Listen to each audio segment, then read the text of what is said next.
একদিনে ডক্টর মোহাম্মদ ইউনূসের বিরুদ্ধে ৩টি রিট হলো হাইকোর্টে। একটিতে তার শাসনামল চ্যালেঞ্জ করা হয়েছে, অন্যটিতে চাওয়া হয়েছে সব কর্মকাণ্ডের তদন্ত। তবে সবচেয়ে আলোচিত হামের টিকার ব্যর্থতার দায়ে দিয়ে রিটে ইউনূস সহ সব উপদেষ্টার দেশ ত্যাগে নিষেধাজ্ঞার আবেদন করা হয়। সাবেক প্রধান উপদেষ্টা ডক্টর মোহাম্মদ ইউনূস ক্ষমতা ছেড়েছেন প্রায় ৩ মাস, কিন্তু এরই মধ্যে তার শাসনামলের হামসহ সামগ্রিক বিষয় নিয়ে প্রশ্ন উঠেছে, যা নিয়ে একদিনে হাইকোর্টে রিট হলো ৩টি। একটি রিটে হামের টিকা নিয়ে ব্যর্থতার দায়ে ডক্টর ইউনূস সহ তার উপদেষ্টা পরিষদের বিরুদ্ধে তদন্ত চেয়ে রিট করেন এক আইনজীবী। সেই সাথে তাদের সকলের দেশ ত্যাগে নিষেধাজ্ঞাও চাওয়া হয়েছে। ঈদ আসবে, সাথে ক্যাশব্যাকও আসবে। নিজের বা প্রিয়জনের জন্য কেনাকাটায় এবারও নগদ পেমেন্টে পাচ্ছেন দারুণ ক্যাশব্যাক। তাই যাই কিনুন, পেমেন্ট করুন নগদে। যেখানে জিরো লেভেলে চলছে হাম বাম, সেটা উনি বন্ধ করেছে শুধু প্রাইভেটের জন্য।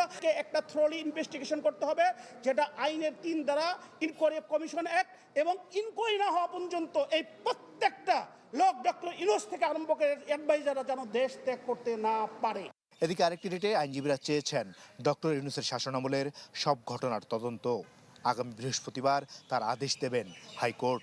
কমিশন অফ ইনকোয়ারি অ্যাক্টের আওতায় একটা ইনকোয়ারি কমিশন হওয়া বাঞ্ছনীয়, এবং যাতে ফিউচারেও কোনো ইলেক্টেড গভর্নমেন্টকে আসা ওভারথ্রো না করতে পারে under the garb of the constitution.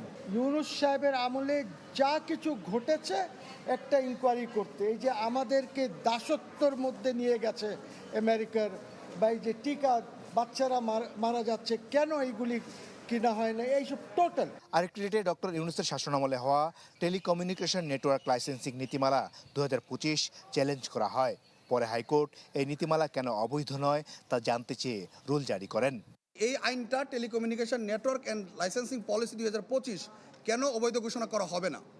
We have challenged some clauses of this provision, অর্থাৎ এই পলিসিটার telecommunication network and licensing policy 2025-এর আমরা কতিপয় প্রভিশনকে, কতিপয় ক্লজকে আমরা চ্যালেঞ্জ করেছিলাম। এসব রিটে কি আদেশ হবে তা সময়ই বলে দেবে। তবে ভবিষ্যতে আইনি লড়াইয়ের পথ খুলে রাখলেন রিটকারীরা। মাসুদুর রহমান, চ্যানেল 24, ঢাকা।